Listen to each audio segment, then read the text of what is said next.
Unacademy. Let's crack it.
Yes mister Adityanath ji, बताएं कुछ अपने बारे में जिसके आधार पर हम आगे का इंटरव्यू जो है प्रोसीड कर सकें। बताइए। My name is Adityanath Sharma and I belongs to Kushinagar district of Uttar Pradesh, where I did my basic education, and after that I moved Delhi. I did my LLB from Campus Law Center, University of Delhi, 2021, and after that I am preparing for judicial examination, and recently I have been selected as a APO in Uttar Pradesh. अभी आप वर्तमान में सहायक prosecution officer हैं। Still training is to be start. Training is yet to be start. आप qualified कर चुके हैं? Yes sir. ओके। आप किसी एक या दो ऐसे हाई कोर्ट जज या सुप्रीम कोर्ट के जज के नाम बता सकते हैं जिनका करियर एपीओ के नाते शुरू हुआ हो? Sorry sir, I am not able to recall the name. Supreme court के कोई भी 5 जजेस के नाम बताएं। Sitting judges. यस, सिटिंग जजेस। Honorable Chief Justice Dr. D.Y. Chandrachud, Justice A.S. Bopanna, and Justice Rastogi, and Justice Surikant, and Justice Vinay Kumar Bindal. Vinay Kumar ji Bindal. आपने किन्हीं की एक की भी बायोग्राफी पढ़ी कभी? I have read something about Honorable Justice Vikram Nath. Vikram Nath ji, बताएं क्या पढ़ा आपने उनके बारे में? Basically, he is from Kanauj district of Uttar Pradesh, and before he went to Supreme Court, he is a Honorable Chief Justice of Gujarat High Court, where he served as a Chief Justice around for 2 years. And if we see his interpretation, is more tilt towards the fundamental rights of our citizens. Fundamental rights हमने कौन से देश के संविधान से ले रखे हैं? Fundamental, we have borrowed it from the USA. USA या यूके?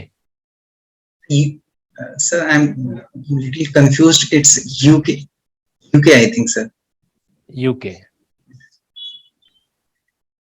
अमेरिकन कॉन्स्टिट्यूशन से हमने एक दो चीजें और है जो अच्छे से ले रखी है, कुछ जानकारी है आपको? Sorry, sir. अमेरिकन संविधान से हमने 2-3 चीजें और है जो ऑब्जर्व कर रखा है, वो कौन कौन सी है? Sir, the president,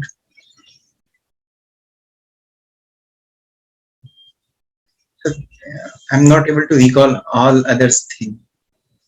चलिए, आपके अकॉर्डिंग आपका जो पकड़ है, कमांड जो है, वो सिविल लॉ पे अच्छा है या क्रिमिनल लॉ पे अच्छा है? क्रिमिनल लॉ पे। क्रिमिनल लॉ पे। क्रिमिनल लॉ के अंदर भी कुछ स्पेसिफिक बात करना चाहेंगे सीआरपीसी के किसी भी टॉपिक पर? सर मैंने पढ़ा तो सब है। सब पढ़ा है आपने? ओवरव्यू सब। कितने चैप्टर्स हैं कॉन्जिक्यूटिवली अगर चले 1 2 3 4 कितने चैप्टर्स हैं? Sir, Yeah. 37.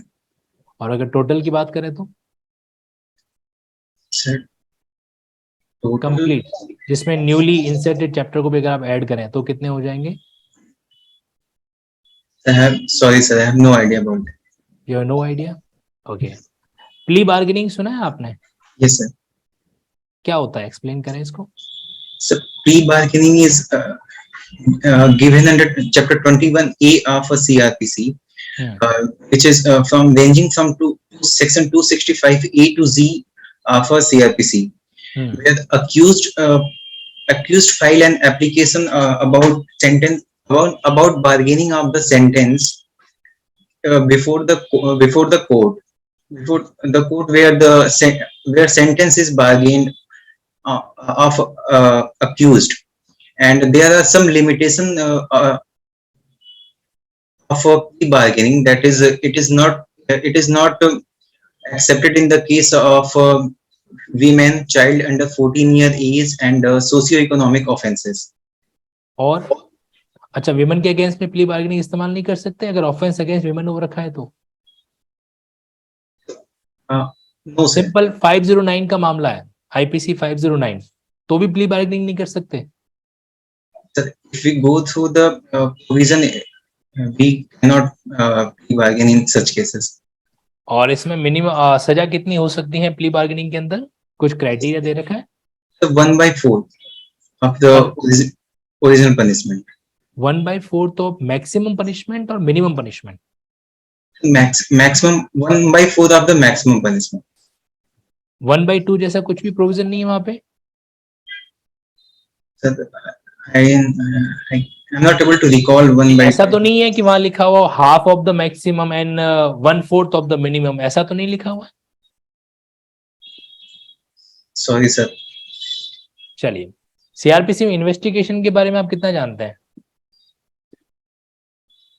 It is given in section 154 of the CRPC. कभी भी क्रिमिनल कोर्ट जुडिशियल मजिस्ट्रेट खुद इन्वेस्टिगेशन कर सकता है? Sir, in under section 176 in inquest report, in such cases judicial magistrate can do investigation where is case is related with the death of a person in police custody. तो आपके according तो फिर investigation और inquest में कोई difference ही नहीं हुआ, दोनों एक ही चीज है? No, sir. Investigation and inquest are the different procedure, but in such cases, judicial magistrate is authorized to investigate or look prima facie cause of the death. चलिए ठीक है, एक सिचुएशन है जिसमें क्या हुआ, एक अपराध कमिट हुआ था, ऑफेंस कमिट हुआ। अब उस ऑफेंस के संबंध में दो अलग अलग लोकल जुरिस्डिक्शन वाले मजिस्ट्रेट हैं और दोनों ने ही कॉग्निजेंस ले लिया, ठीक है? एक ही ऑफेंस पर, सेम ऑफेंस पर दो मजिस्ट्रेट कॉग्निजेंस ले चुके हैं, तो क्या ये मामला आपके सेक्शन 461 के तहत विशेट होगा? Yes, sir, because cognizance should be taken by one magistrate, I think. I think कि आप श्योर नहीं हो क्या एक ही मजिस्ट्रेट का लेना चाहिए कि एक से ज्यादा ले सकता है? Sir, only one magistrate can take cognizance at one time. At one time. तो इस सिचुएशन के अंदर फिर रेमेडी क्या होगी अगर ऐसा हो गया सिचुएशन, दो मजिस्ट्रेट ने कॉग्निजेंस ले लिया, आप क्या करेंगे उसको? क्या सीआरपीसी के अंदर भी रेस सब जुडिस का कोई प्रिंसिपल है क्या? No, sir. There is no provision of this sub judice as far as I can recall. Res sub judice क्या होता है? This sub judice is the proceeding which is under consideration of the court of law. तो मतलब जो already matter एक चल रहा होता है दूसरा कोर्ट उसको कंसिडर नहीं करेगा? Yes, sir.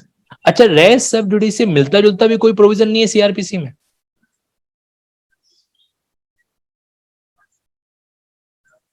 No, sir. I'm not able to recall any such provision. कोशिश करो, कोई प्रोविजन याद आ रहा हो तो देखो कि एक ही मामला है, दो कोर्ट ने डील कर दिया, दो कोर्ट ने उसको कॉग्निजेंस ले लिया, या ट्रायल कर रहे हैं, या दो को अलग अलग कोर्ट में एप्लीकेशन लगा दी, तो उससे मिलता जुलता कोई कॉन्सेप्ट नहीं है सीआरपीसी में। ये जो मैंने अभी आपको सिचुएशन बताई थी, ये कहीं दे रखी है सीआरपीसी में? I'm not able to recall.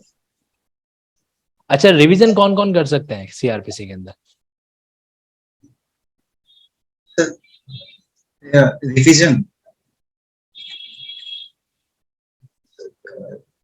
Review is given under CRPC. Revision नहीं दे रखा है, रिव्यू दे रखा है। Yes, sir. अच्छा, ठीक है। अरुण सर, अब ये बताइए, आपने बताया कि आप एपीयू में आपका सिलेक्शन हुआ, ट्रेनिंग पे है, ऐसे कोई 3 काम बताइए जो सीआरपीसी में स्पेशली आपको दिए हुए हैं। Sir, APO start the case before court of magistrate, and APO generally record the evidences in court of law, and they can seek arrest warrant and police custody. और स्पेशली कुछ powers दे रखे हैं इसके अलावा किसी मामले को वापस लेने के संबंध में? Yes, sir. Under section 321, withdrawal of the prosecution is given. और कोई वापस लेने के कुछ प्रावधान दिए हुए सीआरपीसी में, जैसे चार्ज को वापस लेना? Withdrawal of the prosecution is given only. बस ओनली ये दिया हुआ है। अच्छा, ठीक है। आप ये बताओ कि समरी ट्रायल में कितना पनिशमेंट दे सकते हैं? Maximum 3 months. 3 months। और फाइन? Fine up to 1,000. एक चीज, एक प्रैक्टिकल प्रॉब्लम है कि एक भीड़ है, उसमें 15 से 20 लोग हैं, वो एक रास्ते में एक घर होता है, उसके घर के मालिक को मारते हैं और उसका मर्डर कर देते हैं, ठीक है, और उसकी डेड बॉडी को ले जाते हैं, उसको जला देते हैं उसके घर के अंदर रख के, और उसके घर में भी आग लगा देते हैं, है ना? आईपीसी के कौन कौन से ऑफेंस किए उन्होंने? Fabrication of evidence.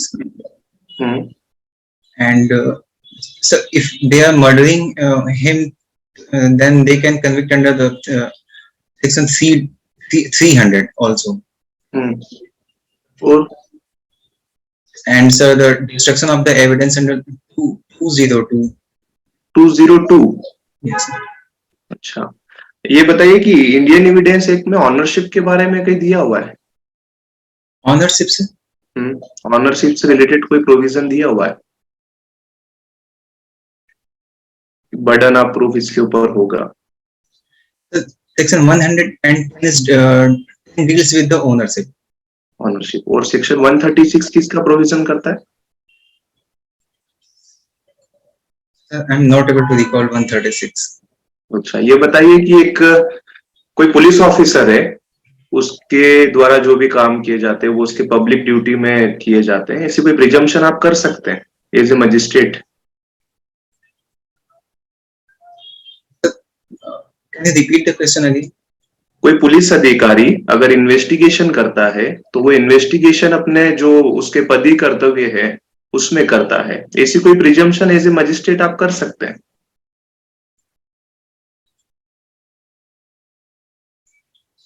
So, sorry sir, I'm not able to recall the provision. आपके सामने एक पुलिस ऑफिसर आता है एज ए विटनेस, और सामने वाले जो एडवोकेट है वो उनसे प्रश्न पूछते हैं कि ये जो आपको इस अपराध के बारे में जानकारी मिली थी, ये जानकारी किस व्यक्ति ने दी थी, कैसे कि आपको पता चला था, तो क्या ऐसा प्रश्न पूछने देंगे आप? No sir, this is not permissible under law, under section 124 of Evidence Act. ठीक है, ठीक है मैम। आप ये बताइए कि टेस्ट आइडेंटिफिकेशन परेड क्या होता है? Ma'am, test identification parade is given under section 9 of Evidence Act, and also given under section 54A of CRPC. In test identification parade, where accused is unknown to the party or the witness, we can say witness, so identification is generally conducted to identify the accused or basically unknown accused. क्या evidentiary value होती है इसकी? Ma'am, this is not substantial piece of evidence. ठीक है, protest petition क्या होता है? Ma'am, protest petition is given under CRPC where magistrate is not going to take cognizance. In such cases, he inform the victim party about the offences which was alleged, and in such cases the party file an petition which is known as a protest petition for the further investigation. क्या आप ये बताइए कि अगर ए ने B को hurt किया है, बी जो है 17 साल से कम उम्र का एक लड़का है, तो क्या ये ऑफेंस कंपाउंडेबल है? Ma'am, can you repeat again? A causes voluntarily hurt to a person under the age of 17 years. Is the offense compoundable? Yes, ma'am. Section और कौन करेगा उसे compound?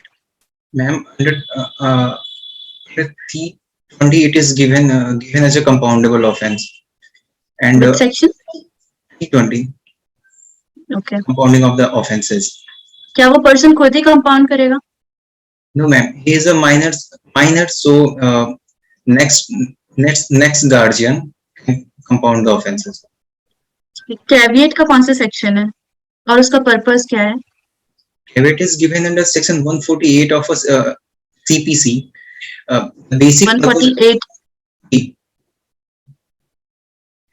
the basic purpose of the caveat is to inform the parties about any next hearing which will be conducted in that suit. ठीक है, अगर कोई trial गलत जगह पे इनिशिएट हुई है या कंप्लीट हुई है तो उसका क्या इफेक्ट होगा? क्या वो विशेट होगी? No, ma'am. As far as there is a no breach of an interest of a justice, the trial cannot be vitiated in such cases. But if a party want to change the jurisdiction of the court, he has to inform the relevant section कौन सा है इसका? section 21. नहीं, CrPC में मैं पूछ रही हूँ, सीआरपीसी में पूछ रही हूँ कि अगर ट्रायल कहीं गलत जगह पर हुई तो उसका इफेक्ट क्या होगा? क्या वो विशेट होगी? No, ma'am. I think in such cases trial is not will not vitiate. चलिए ठीक है, ओके। एक लास्ट क्वेश्चन है कि क्या सुसाइड नोट को हम डाइंग डिक्लेरेशन मान सकते हैं? Yes, ma'am. Suicide note can be considered as a dying declaration. कोई लैंडमार्क जजमेंट आपको पता है? Ma'am, Subha Rani versus State of UP is the case where the Allahabad High Court says that. Allahabad high court का पता है आपको? ठीक है, okay, thank you.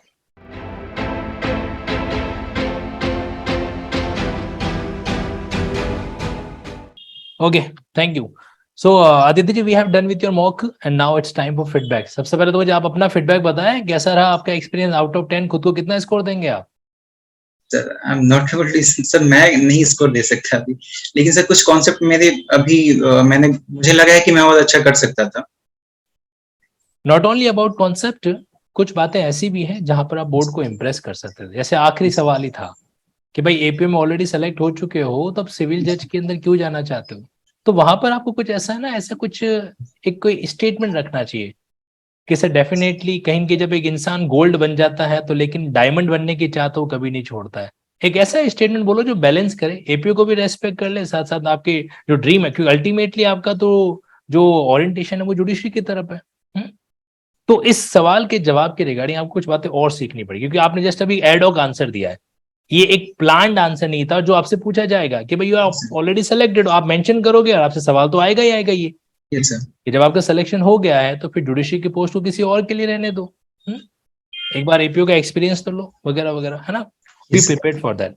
Apart from this, जब आप कह रहे हैं कि सर आपका क्रिमिनल लॉ अच्छा है, आपकी सीआरपीसी पे जो है कमांड ठीक है, फिर भी आप नंबर ऑफ चैप्टर्स के अंदर अगर कंफ्यूज हो जाएं तो थोड़ा सा ये मैच नहीं कर पाता है। 37 के अलावा 2 ही चैप्टर नए इंसर्ट किए गए, चैप्टर 7A और 21A। Yes, sir.